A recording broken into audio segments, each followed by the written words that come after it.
Assalamualaikum warahmatullahi wabarakatuh. Waalaikumsalam warahmatullahi wabarakatuh. Kami dari kelompok teori evolusi akan mempresentasikan hasil kerja kelompok kami yang membawa materi tentang teori evolusi. Dengan saya sendiri, Suliati Ningsi sebagai moderator, yang kedua adalah teman saya yang bernama Liza Azrika, yang ketiga adalah Cut Dara, yang keempat adalah Cut Dinda Lestari, yang kelima adalah Renanda Sapitri, yang keenam adalah Nur Azimah, yang ketujuh adalah Hapsari. Untuk mempersingkat waktu, langsung saja kami masuki materi yang akan dibawakan oleh pembicara pertama dari kelompok kami yang bernama Liza Azrika. Kepada teman saya Liza, kami persilahkan.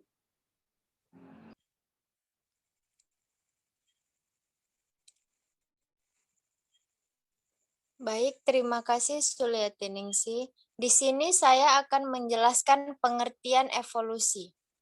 Evolusi dalam kajian biologi berarti perubahan pada sifat-sifat terwariskan suatu populasi organisme dari satu generasi ke generasi berikutnya. Sifat-sifat yang menjadi dasar evolusi ini dibawa oleh gen yang diwariskan kepada keturunan suatu makhluk hidup dan menjadi bervariasi dalam suatu populasi. Evolusi adalah proses perubahan makhluk hidup secara bertahap dalam jangka waktu yang lama dari bentuk sederhana menjadi bentuk yang kompleks. Evolusi juga dikenal sebagai biologi genetik atau organik, adalah perubahan sifat mewarisi dari populasi organisme melalui generasi berturut-turut.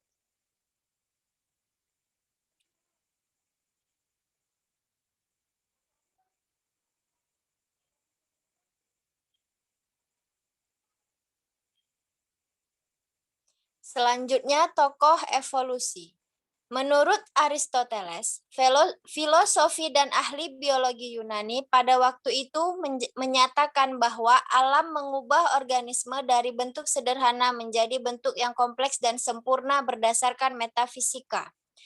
Menurut Jean-Baptiste de Manet-Lamarck, ahli biologi Prancis yang menyatakan bahwa perubahan yang terjadi pada tubuh makhluk hidup diakibatkan oleh pengaruh lingkungan dan perubahan ini diwariskan kepada keturunannya.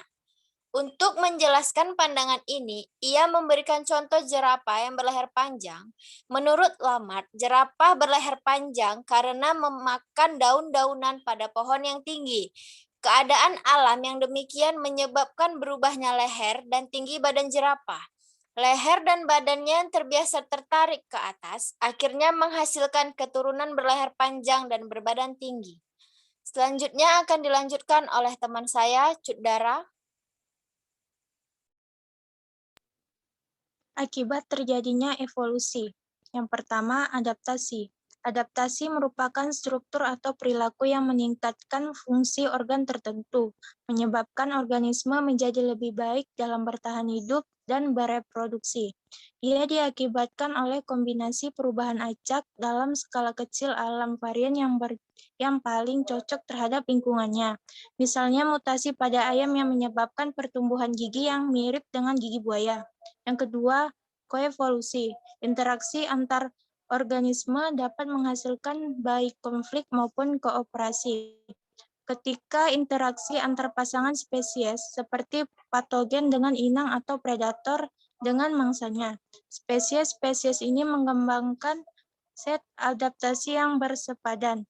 Dalam hal ini, evolusi satu spesies menyebabkan adaptasi spesies kedua. Perubahan spesies kedua kemudian menyebabkan kembali adaptasi spesies pertama. Siklus seleksi dan respon ini dikenal sebagai koevolusi. Faktor terjadinya evolusi. Yang pertama yaitu faktor dalam atau faktor gen atau faktor genetika. Pada setiap makhluk hidup pasti memiliki substansi gen pada kromosom. Perubahan pada gen atau genetika pada makhluk tersebut akan berakibat pada terjadinya perubahan sifat organisme tersebut. Yang kedua, faktor lingkungan luar. Makhluk hidup dalam kesehariannya pasti berada di lingkungan habitat tempat tinggalnya, sesuai dengan kondisi fisik maupun kondisi karakterisnya.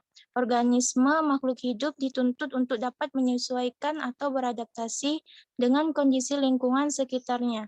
Makhluk hidup ini yang melakukan perubahan fisik dan karakter secara terus-menerus untuk dapat selalu beradaptasi dengan lingkungannya, menyebabkan munculnya varian spesies baru yang bermacam-macam dan beraneka ragam.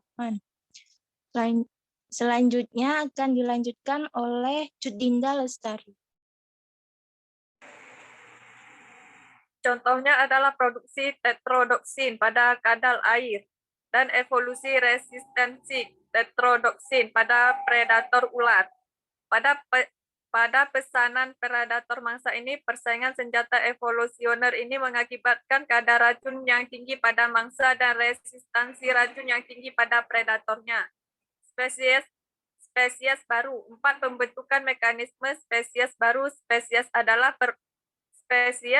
proses suatu spesies berdivergen menjadi 2 atau lebih spesies. Terdapat 4 mekanisme spesies. Pertama, spesies aloptrik. Kedua, spesies prepartik. Ketiga, spesies parapatik. Keempat, spesies simpartik. Kepunahan, hilangnya keseluruhan spesies karena spesies secara reguler muncul melalui spesies dan menghilang melalui kepunahan. Contohnya kepunahan massal dinosaurus yang terkenal. Selanjutnya akan disampaikan oleh Renanda Sapitri.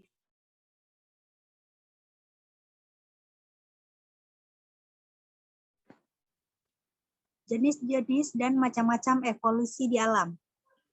Yang pertama ada evolusi kosmik. Evolusi yang terjadi pada lingkungan abiotik atau lingkungan tidak hidup. Kosmik ini mempunyai segala ciri dari materi biologi. Bintang-bintang muncul dan hancur, diikuti oleh kehadiran planet dan tata surya baru. Galaksi satu dengan yang lain tumbuh dan berkembang. Bahkan alam semesta ini pun tumbuh berkembang hingga mencapai titik yang tidak kita ketahui. Kosmik ini begitu luas dan kemungkinan yang ada di dalamnya sangat beragam. Yang kedua ada evolusi organik. Evolusi yang terjadi pada lingkungan biotik pada makhluk hidup dari generasi ke generasi. Evolusi organik adalah perkembangan progresif organ-organ hewan dan tumbuhan dari bentuk sederhana menjadi bentuk-bentuk yang tidak kompleks. Evolusi organik itu merupakan proses yang sangat lambat, berlangsung lama, dan karenanya pada setiap pertumbuhan tingkat yang kompleksitas menjadi waktu, seperti evolusi sistem matahari dan evolusi masyarakat manusia. Kata sifat organik menunjukkan kepada spesies tumbuhan dan hewan.